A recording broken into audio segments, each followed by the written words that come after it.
La Terre est une planète magnifique, où la vie s'est installée il y a plusieurs millions d'années et s'est développée sous des formes multiples. Tout aurait pu continuer ainsi pendant encore longtemps si l'homme ne s'était pas installé au sommet de la chaîne alimentaire. En moins d'un siècle d'exploitation des ressources et d'industrialisation à outrance, l'homme a réussi à modifier les équilibres millénaires de la planète. Il n'existe aucun endroit épargné. Les atteintes à l'environnement pratiquées au sud se répercutent au nord, et ce que l'on gaspille ici sera définitivement perdu pour tout le monde. À partir de là, il s'agissait de devenir plus autonome, de produire notre propre énergie, de faire des économies d'énergie et en même temps de mettre en œuvre cette ceinture agricole qui nous entoure pour nourrir notre population. Cette idée simple et évidente de recherche d'autonomie s'inspire directement de la démarche de transition née en 2006 à Totnes, petite ville du sud de l'Angleterre.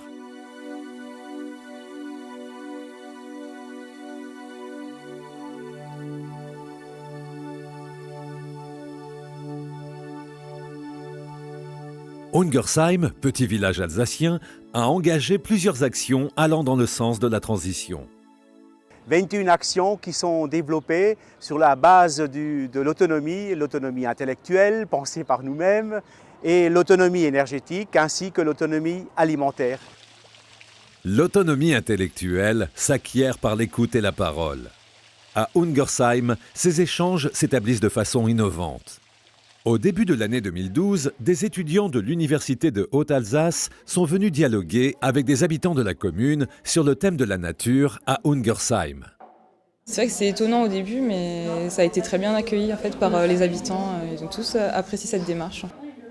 Les gens peuvent avoir une démarche par rapport à l'environnement, par rapport à l'écologie qui leur paraît un peu banale, un peu normale, alors qu'en fait c'est des gestes qui sont déjà importants dans le quotidien en fait.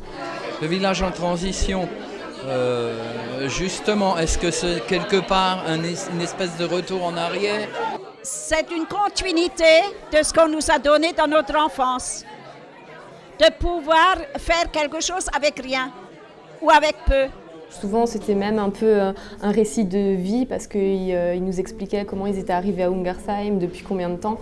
Et c'est vrai qu'on a vraiment touché à des sujets très variés. On parle comme ça, avec des mots, avec la langue, avec des gestes, mais on parle aussi avec les objets. La façon de fleurir une maison, les couleurs qu'on choisit pour une maison, l'agencement du jardin, nichoir aux oiseaux ou pas nichoir. Toutes ces choses-là, c'est aussi une parole qui disent très très profondément ce à quoi les gens sont attachés. Qu'est-ce qui est important pour eux ? Je pense que le village d'Ungersheim est précurseur là-dedans. C'est avoir la participation des gens, c'est penser à l'avenir, savoir sur quoi on s'est construit et ouvrir de nouvelles perspectives. C'est clair que c'est quelque chose de nouveau. Je ne pense pas que ce soit utopique. Je parlerais plutôt d'un projet ambitieux qui va recréer un lien entre les gens. Et je pense que c'est un exemple qui sera suivi par d'autres par la suite. Contribuer à la question de la démocratie et de l'écologie, c'est ça. C'est arriver à recueillir des paroles et les faire monter pour que progressivement elles nourrissent la pensée politique et technique sur ces grands sujets. La démocratie participative, c'est-à-dire qui écoute et tient compte des idées des habitants, fait partie intégrante de la notion de transition. À Ungersheim, des rencontres citoyennes sont organisées régulièrement afin de trouver ensemble des solutions aux problèmes posés et réfléchir au futur de la commune.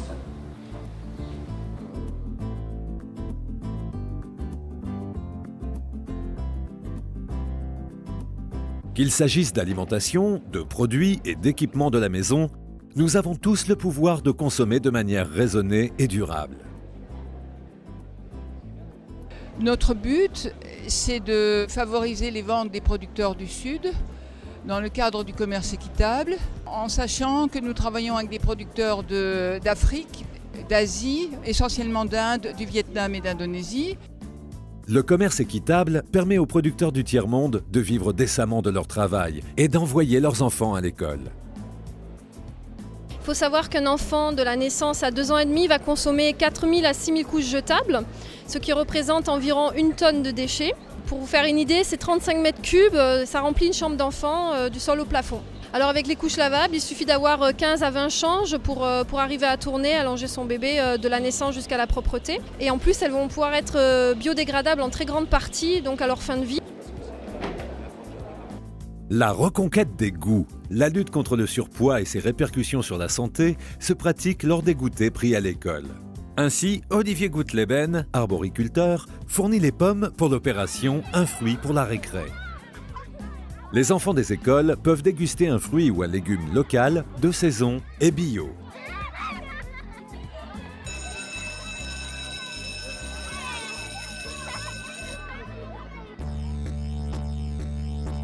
La question de l'alimentation, et plus particulièrement de l'autonomie alimentaire, est au cœur de la démarche de transition.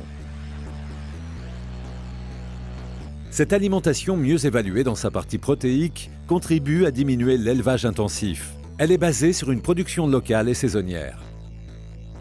Le fait de consacrer des espaces suffisants à ces cultures garantit l'approvisionnement de l'ensemble de la population et par conséquent réduit considérablement les transports alimentaires, aussi bien par camion que par le véhicule personnel des habitants. Au fil de l'année, les légumes récoltés sont immédiatement nettoyés et conditionnés pour la vente. Les 8 hectares de l'exploitation bio, les Jardins du Trèfle Rouge, alimentent le circuit court de distribution et participent à la réinsertion professionnelle.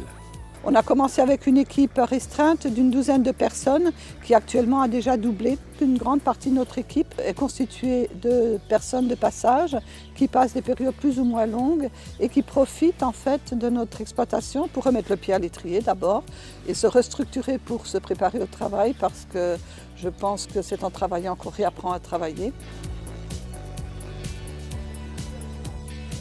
Le Trèfle Rouge ouvre régulièrement ses portes et propose à qui le veut d'acquérir de nombreux conseils pour cultiver à la maison ses propres légumes et fruits. Devant la maison, on va mettre un beau jardin avec plein de fleurs et tout ça. Et derrière, on met le potager comme si on en avait honte. Moi, je retrouve ça regrettable. Essayez donc de mélanger les fleurs avec le reste. Qui c'est qui veut goûter ça? Je vous donne comme ça. Ah, il n'y a rien de temps. Qui c'est qui veut, madame? En fin de compte, il y a ce manque de connaissances peut-être, mais c'est surtout un loupé de transmission entre une ou deux générations où on a totalement occulté la transmission. On a pensé avec l'arrivée de la chimie que c'était vraiment le top, que ça allait régler tous les problèmes. En fin de compte, on s'est rendu compte maintenant que c'est exactement l'inverse. Elle n'a pas réglé les problèmes, mais elle nous cause énormément de problèmes. De mauvaises herbes, il n'en existe pas. Il existe des herbes auto-invitées, ou à la rigueur des herbes indésirables. Et je pense que le pissenlit, quand on démonte tout ce qu'on peut faire avec un pissenlit, ça va de la feuille, de la fleur, du bouton, de la racine, de la tige. Et bien donc on se rend compte que cette plante qui est aussi extraordinaire qu'une autre, comme l'ortie, qui est la reine de notre région. Manger local et bio, cela peut être ludique et succulent. À Ungersheim, on fait passer le message. Depuis une dizaine d'années que je m'occupe de ça, je me rends compte que les gens sont de plus en plus sensibles et c'est très bien. C'est très bien de voir qu'on remet en question son alimentation et ses modes de vie pour quelque chose de plus équitable vis-à-vis de tous les habitants de la planète. Cette découverte de saveurs souvent inconnues s'accompagne de cours de cuisine pour s'approprier les bienfaits de l'alimentation naturelle et comprendre la différence avec la nourriture industrielle. Il faut manger 20 pommes de culture intensive pour avoir les micronutriments d'une seule pomme naturelle. Il faut manger 26 pêches de culture intensive pour avoir la provitamine A d'une seule pêche de culture naturelle. Pas à pas, chaque recette est réalisée face à l'auditoire, qui ne se gêne pas pour poser toutes sortes de questions. La dégustation conclut la séance et donne l'envie et la possibilité à chacun de recréer chez lui ce qu'il vient d'apprendre. L'alimentation naturelle est prise très au sérieux à Ungersheim. Depuis l'année 2009, la cantine scolaire est 100% bio tous les jours de la semaine. La cuisine, elle est bio ici.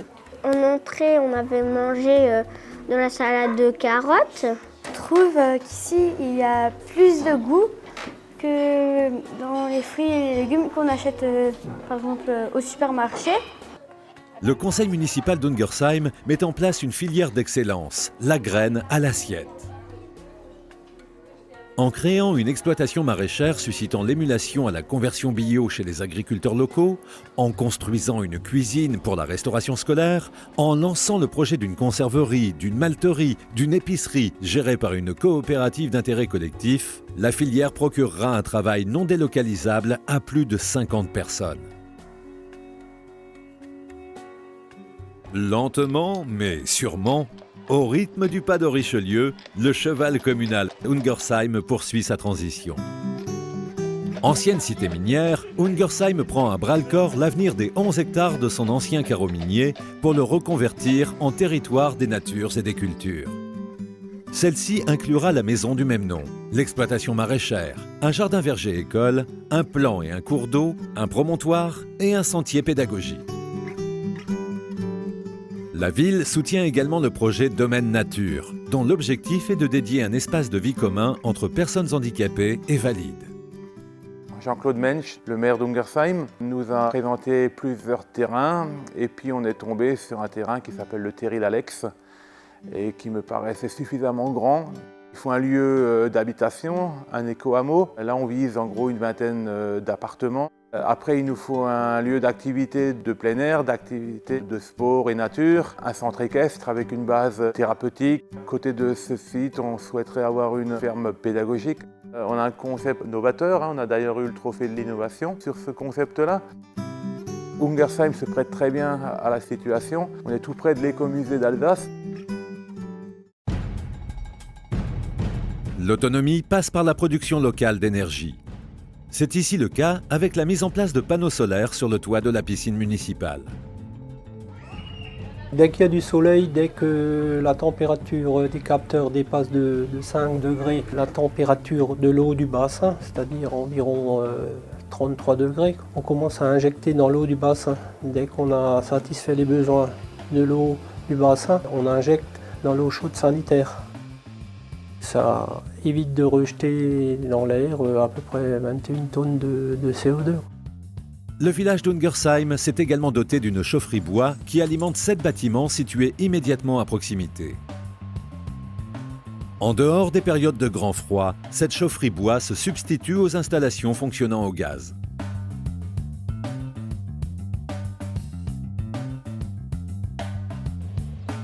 Bien sûr, produire de l'énergie ne suffit pas. Il faut commencer par réduire au maximum sa propre consommation. Pour une commune, la recherche d'économie d'énergie passe forcément par la question de l'éclairage public. Le fonctionnement du gradateur, c'est une micro-coupure de 100 fois par seconde de la lampe qui permet une économie jusqu'à 40%. Dans la période 2007 à 2010, cette intervention a permis une économie annuelle de plus de 6 000 €. En reprenant en régie communale la gestion de l'eau et de l'assainissement, Ungersheim assure dorénavant la maîtrise des coûts et affiche d'ores et déjà des tarifs inférieurs aux collectivités voisines. Plus de la moitié des 825 compteurs en place à Ungersheim a été remplacée. Cette nouvelle génération de compteurs, relevables à distance, est beaucoup plus précise et permet de déceler très rapidement toute fuite sur le réseau. Elle simplifie également le travail du personnel communal. Ungersheim a initié la production d'électricité renouvelable grâce au soleil, avec la mise en service dans les derniers jours de décembre 2012 de la plus grande ferme photovoltaïque d'Alsace. Le fer de lance de ce projet-là a été Jean-Claude Mensch, qui a la paternité du projet photovoltaïque. La population des 4 communes est d'à peu près 9500 habitants et on a une centrale photovoltaïque qui va produire pour à peu près l'équivalent en consommation de 10 000 habitants. Agir sur la pollution est aussi un acte de transition. À Ungersheim, les jardiniers n'utilisent plus aucun produit phytosanitaire, ni aucun engrais issu de la pétrochimie pour l'entretien des espaces verts.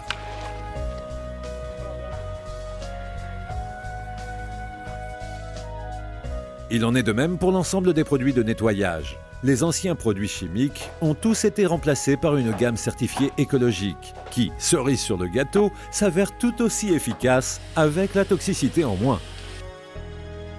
Dans nos régions, la consommation d'énergie du secteur de l'habitat impacte considérablement le budget des ménages. Aussi, la municipalité monte un projet de construction calqué sur les 10 principes d'une planète à vivre.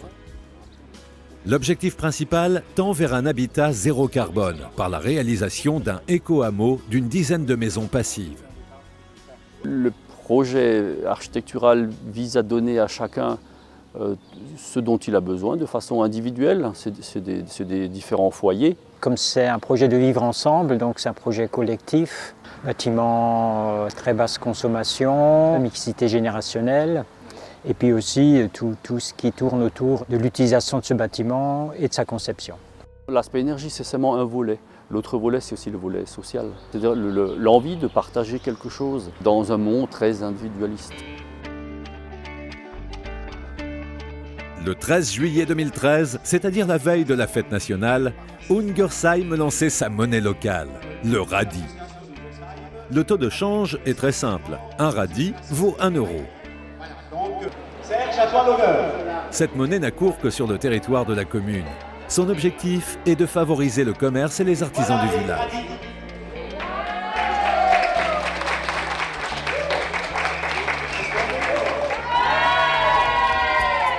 Sitôt inauguré, sitôt utilisé. Il est désormais possible de faire ses courses à Ungersheim en payant avec des radis.